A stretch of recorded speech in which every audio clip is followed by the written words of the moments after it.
Another fun experience na naman na magkuya. Big na ni Adam. Independent na.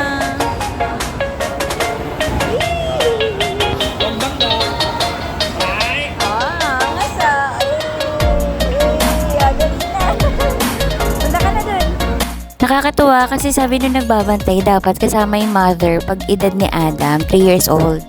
Pero nag-worry si daddy na baka hindi daw mag-enjoy si Adam. So sabi namin ipatry lang kahit sa maliit. Tapos yun, di namin in-expect na kahit sobrang saglit lang in-explain sa kanya yung kung paano mag-control. Tapos kayang-kaya niya na kagad. Tapos ang galing niya, hindi siya nabangga.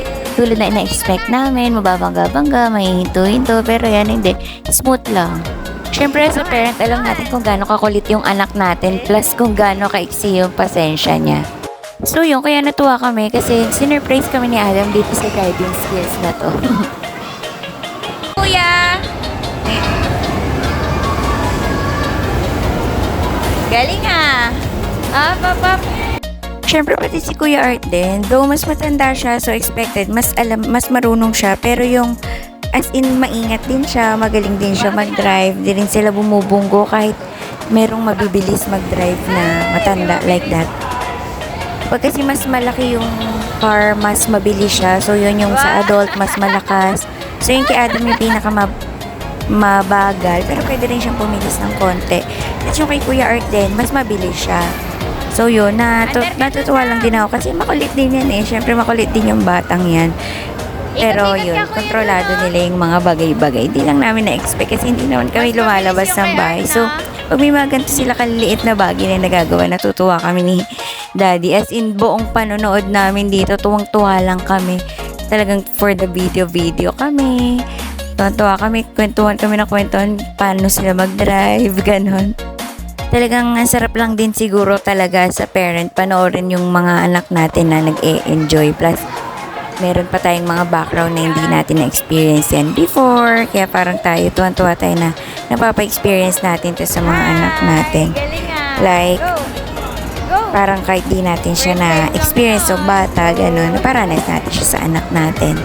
Huy, tama na ang drama. Pero alam ko naman kung ano na yung mga itatanong niyo kung saan to, magkano to, at kung ano-ano pa. Located po ito sa Divisoria lang, tama yung narinig nyo. Divisoria to sa may Tutuban Center Mall main station. Located siya sa taas ng food court sa 3rd floor. Kasi imbis na mag-shopping kami, ayan, yung mga bata na naman ang nagwagi. So, ang presyo niya is siguro yan 30 minutes, mga 300 plus to 400 yata. Hindi ko na alam yung exact amount, basta nasa ganong range siya. Meron naman munang magtuturo sa mga bagets bago sila paandarin. Tapos meron din mga nagbabantay na nag-iikot-ikot yan. May kita niyo yung mga lalaki na naka-white na yan. Then, dinidisinfect nila yung ano na yan, yung helmet and yung car bago pagamit. Noong una nga, medyo namahalan pa kami dito ni Angelo kasi iniisip namin sa mga Kidzuna or ibang playground parang mas mahal pa siya. Pero kung sa experience lang, ayun, sobrang sulit niya, nakakatuwa. Tinanong ko rin yung mga baget, sobrang nasiyahan din sila.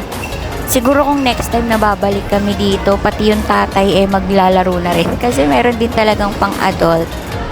So yeah, ayun, sobrang magandang experience ulit to para sa aking buduis. So sana ma-experience din ng mga kids nyo and kayo. Basta ako, itong video na to ay para for keeps ng memories ng aking mga kids. Sana mapanood nila to pag big na sila. Wala na ako masyadong idadaldal. Tapusin nyo na lang yung video. So, thank you for watching. Big na ni Adam. Independent na. Kuya!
you for watching.